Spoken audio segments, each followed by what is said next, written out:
Muita gente pensa assim, eu não tenho alergia a nenhum alimento, eu não preciso cuidar da minha alimentação. Eu sempre vivi a vida inteira assim e tô ótima. Tá tudo bem, mas isso é uma roleta russa. Você nunca sabe quando que você vai desenvolver ou não, e se você vai desenvolver ou não uma doença autoimune. Agora, se na sua infância, se você tivesse o entendimento que você tem hoje, na sua infância você tivesse tido a oportunidade de se cuidar, você se cuidaria ou não? Olá, mulheres, sejam muito bem-vindas a mais um podcast DL7. Eu sou a Lorena Sena, sou fisioterapeuta e tenho lúpus há 10 anos. E eu sou a doutora Liz Helena, nutricionista, diagnosticada com lúpus desde 2013. E hoje a gente vai falar de um tema muito interessante, a origem do lúpus. É muito difícil, né? Já começa assim, porque é muito difícil você dar uma origem, né? Um tema difícil de definir a origem do lúpus. É bem incerto, né, na verdade, essa questão da origem do lúpus. Que, na verdade, não existe uma explicação real que fale assim, olha, você teve lúpus por isso. Não existe. Existe o fator genético, que é algo muito real, né, ou seja, alguém da sua família tem lúpus, você tem uma predisposição a ter lúpus ou qualquer uma outra doença autoimune, né? Isso existe. Então, o fator genético é algo que conta, sim. Eu já vi casos de mães que têm 2 filhos e os 2 filhos têm lúpus e ela também. Já vi casos de irmãs com lúpus, as 2 tendo lúpus, né? Então, assim, no meu caso, ninguém da minha família tem o lúpus até então. E esses dias a minha avó veio aqui e ela comentou comigo de uma pessoa da família que tem lúpus que eu não sabia. Ela falou que... peraí, gente, que eu preciso processar para conseguir dizer para vocês o nível de parentesco que essa pessoa tem comigo. É uma parente distante. É uma parente muito distante. Ela é filha do irmão do meu avô. Quase não é parente mais essa aí. Exatamente. Seria, assim, uma prima da minha mãe, sabe? E falou, essa fulana, eu nem conheço, na verdade, tem lúpus. Eu falei, vó, que interessante. Então, o meu espectro autoimune veio da parte da minha mãe através do meu avô. E aí eu comecei a mapear isso, e vocês vão já entender o que é o espectro autoimune. E aí eu comecei a mapear um pouco isso, mas eu não sabia, né? E aí quando, por exemplo, a minha avó veio e a minha mãe, a gente fez alguns testes para entender se elas têm alguma coisa que possa de fato deixar elas mais vulneráveis ou não a uma doença autoimune. Então, a genética é algo muito real de forte, acontecer, né? Algo forte. Por exemplo, eu acabei de ter minha filha. A Laura não nasceu com nenhum sintoma, e agora, como ela ainda vai fazer 1 mês, ela é muito pequititinha, a gente ainda vai ter tempo de pesquisar mais isso. Mas eu sei que, por exemplo, a alimentação dela é algo que eu preciso cuidar, que eu não posso deixar ela ficar assim de qualquer jeito. Por quê? Porque é algo que pode interferir lá na frente. E aí eu vou falar sobre um outro aspecto que é muito importante, que também pode fortalecer o surgimento de uma doença autoimune, né? O surgimento do lúpus. Que seria o quê? Por exemplo, que seria o fator ambiental.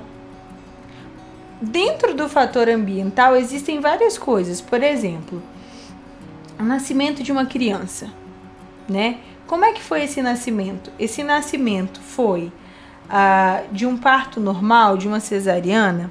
Essa criança, ela foi amamentada até os 6 meses ou não? Ou ela não foi amamentada? Essa criança, na infância, teve vários sintomas de otite de repetição, ela foi sujeita a uma série de medicamentos, por exemplo, como antibióticos, durante a infância, teve prisão de ventre, não teve, sabe? Existem vários fatores que a gente pode investigar na vida de um paciente autoimune que de fato aconteceram, que fizeram com que ela tivesse uma propensão maior a desenvolver uma doença autoimune. É como se fossem sinais que aparecem ali na infância. Exatamente. Que, em geral, quem tem a doença autoimune manifesta esses sinais da infância. Manifesta esses sinais da infância. Então, esse fator ambiental, ele também é muito importante. Então, dentro desse fator ambiental, também existe a alimentação, que também é um fator importante. Em resumo, Lorena, porque isso é algo muito grande e a gente passaria muito tempo explicando, em resumo é o seguinte: além do fator genético, o paciente que é autoimune, que tem uma predisposição a desenvolver uma doença autoimune, é o que a gente chama de espectro autoimune. Então, o espectro autoimune é a predisposição. Exatamente, é uma predisposição. O espectro autoimune, ele vem tanto desses fatores de um parto normal cesárea, do aleitamento materno, que tem a ver tudo com o quê? Com a imunidade daquela criança, né? E aí, por exemplo, as otites de repetição ou viroses de repetição, e aí aquela criança já toma ali vários remédios, antibióticos, né? Tudo isso eu vivi na minha infância. Eu também. Aquilo ali já deixa aquela criança mais vulnerável. Por quê? Porque esses fatores atingem diretamente a imunidade dessa criança. Por exemplo, se uma criança nasce de parto normal, a imunidade dela vem do canal vaginal da mãe, né? Das bactérias do canal vaginal da mãe. Então, ela já nasce com a imunidade X. Se ela nasce de um parto cesariana, o primeiro contato com bactérias que ela vai ter vai ser hospitalar. Então, ela já tem um outro tipo de imunidade. Se ela toma o leite materno até os 6 meses, é uma imunidade. Se ela não foi amamentada, é outra imunidade. E aí, essa criança teve o aleitamento ou não teve? Isso tudo determina a saúde o que o bebê passa determina a saúde da criança, né? E aí, essa criança, por exemplo, ela fica muito doente, ela fica muito gripada, ela está sujeita a tomar ali várias medicações, certo? Nossa, certíssimo. Só te interrompendo, você falou uma coisa muito interessante. Até o tipo de parto influencia na imunidade da criança? Com certeza, com certeza. Que parto você escolheu? Na verdade, eu que sempre... te escolheu no filho? Na verdade, eu sempre falei que eu gostaria de tentar o parto normal. Para mim, o mais natural possível, né? Era o que eu queria. Eu sou muito a favor do mais natural possível.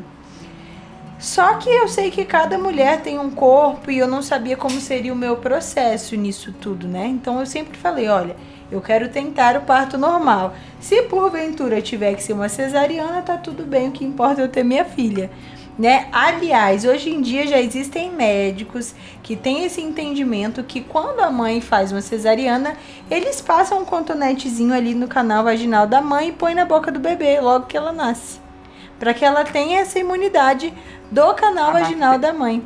E não como ao se hospitalar. Tivesse tido um parto normal, né? Exatamente. Alguns médicos fazem isso também. Então, no final de tudo, meu parto foi um parto natural. Foi um parto natural e, então, a Laura já tem essa imunidade. A Laura tem essa imunidade. Agora é cuidar com o aleitamento, com o tipo de alimentação, enfim, tem uma série de questões, né? E aí, por exemplo, a vida do bebê determina a saúde da criança. A criança sendo exposta a muitas coisas, a muitas inflamações, a muitas bactérias, isso faz com que ela tenha que tomar muitos anti-inflamatórios, muitas vezes muitos antibióticos, e isso influencia diretamente em um órgão que faz toda a diferença para quem tem doença autoimune ou não, que é o intestino. Então, a criança sendo exposta a esse tanto de medicamentos, ela já prejudica a flora intestinal dela. E isso faz com que a criança, dali de pequenininha, já desenvolva um intestino permeável, que prejudica na absorção dos nutrientes, prejudica já, porque o nosso intestino ele serve para filtrar tudo que a gente come e mandar os nutrientes para nossa corrente sanguínea. Agora, quando esse filtro ele não está ideal, passa para nossa corrente sanguínea componentes da nossa alimentação que não eram para passar. Gente, isso já acontece na infância? Desde a infância. Com medicação? Com a alimentação, através de um intestino permeável que acontece através de medicações e também através da alimentação dessa criança. Quais são as piores medicações, assim, que mais... Geralmente os anti-inflamatórios e antibióticos. Que todo mundo... Quem não tem uma história? Eu tomei muito antibiótico. Eu também. Meu Deus, eu passei a minha infância inteira. Minha tia era enfermeira, gente. A gente não podia espirrar que ela socava um antibiótico na gente. A minha mãe penou comigo porque ela tinha que me levar muitas e muitas vezes na minha infância, né, na minha adolescência para o hospital, e eu ficava internada e tudo era uma virose. E eu tinha uma tosse que não cessava, e eu tinha uma gripe que não passava. E era aquela criança catarrenta no sentido de assim, sempre estava com o pulmão cheio de catarro, sabe, muita mucosa. E enfim, tudo isso me levou ao estado que eu fiquei quando eu fui diagnosticada, né? E aí, essa criança, tendo esse intestino que leva, às vezes, para a corrente sanguínea componentes que não são para estarem na corrente sanguínea, por exemplo, a criança come alimentos inflamatórios, o glúten, por exemplo, que vai para o intestino, passa através do intestino para a corrente sanguínea, a proteína do glúten. E aí quando cai na corrente sanguínea, o que o corpo entende? Tem algo estranho aqui dentro. Manda os anticorpos agirem. Ele reage, né? E os anticorpos começam a reagir. Isso é o normal de todo o corpo. Os nossos anticorpos estão aí para nos defender. Só que imagine isso sendo vivido durante anos e anos. Anos e anos, os seus anticorpos agindo ali, agindo. E assim, os nossos anticorpos são muito inteligentes. Então, se hoje cai na sua corrente sanguínea um fator estranho, o que seu corpo faz? Ele usa aquele fator estranho, ele grava, fica na memória dos seus anticorpos aquele fator estranho, porque todas as vezes que você se expor a esse fator estranho, seu corpo vai lutar para te proteger desse fator estranho. Ou seja, imagine a criança que todos os dias é exposta ao mesmo alimento, às vezes ao mesmo medicamento que é inflamatório para ela. E precisa tomar, né? E precisa tomar, ou às vezes come aquilo ali que não faz deveria. Bem a ela, que não deveria. Imagine esse mecanismo de ação, de proteção constante. Chega uma hora que seu corpo não está aguentando mais. Ele não ataca só o que está ali de mal. Ele sai atacando o corpo inteiro. Aí é quando eu falo que numa guerra, você não pode escolher quem vai viver e quem vai morrer. É bala, tiroteio pra tudo quanto é lado. E o nosso corpo é assim.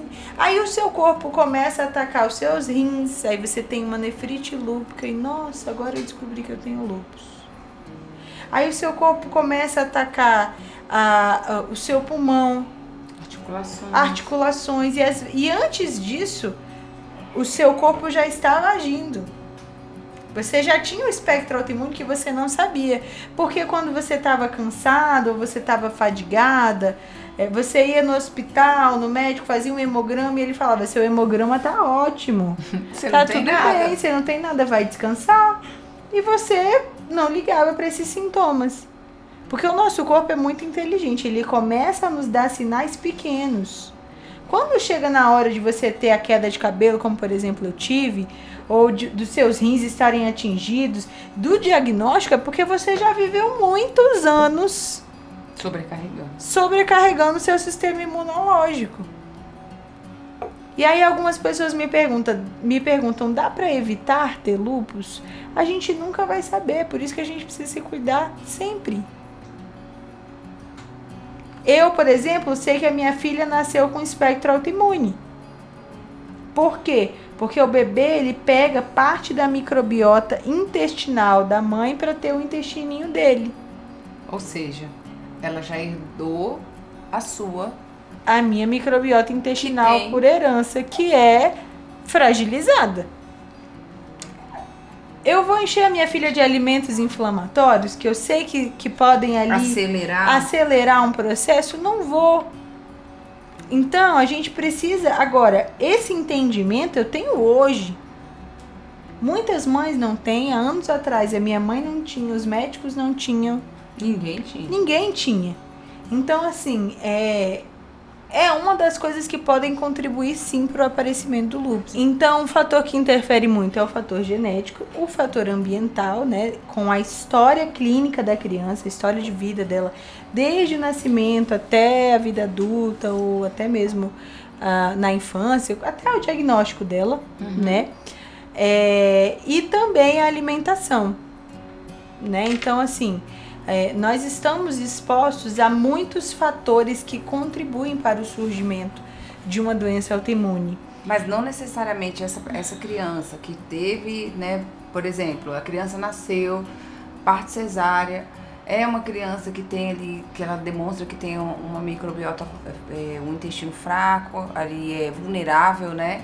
Então ela tem diarreia, ou tem constipação na infância, ela tem aquelas otites de repetição que você falou, necessariamente ela vai ter uma doença autoimune, ela vai ter o lúpus? É isso que a ciência não sabe explicar. Então não pode dar certeza, mesmo que tenha esses sintomas, isso não quer dizer que isso com certeza vai. Isso não é uma sentença, de jeito nenhum. Inclusive, é aí que mora a grande questão. Muita gente pensa assim, eu não tenho alergia a nenhum alimento, eu não preciso cuidar da minha alimentação. Eu sempre vivi a vida inteira assim e tô ótima. Tá tudo bem, mas isso é uma roleta russa. Você nunca sabe quando que você vai desenvolver ou não, e se você vai desenvolver ou não uma doença autoimune. Agora, se na sua infância... com o entendimento, se você tivesse o entendimento que você tem hoje, na sua infância você tivesse tido a oportunidade de se cuidar, você se cuidaria ou não? Com certeza. Então... para evitar isso, né? Exatamente, para evitar ou para fazer com que isso fosse mais tardio, né? Inclusive, gente, tem um estudo científico que fala sobre isso. Seu diagnóstico, né? Você tinha quantos anos? Eu fui diagnosticada... Nossa, agora eu preciso fazer conta. 2013? 2013. 2021... Acho que eu tinha 17 para 18 anos. Menos 8. 17 para 18 anos. 17 anos. Então, assim, se a gente tivesse a oportunidade de se cuidar antes, perfeito.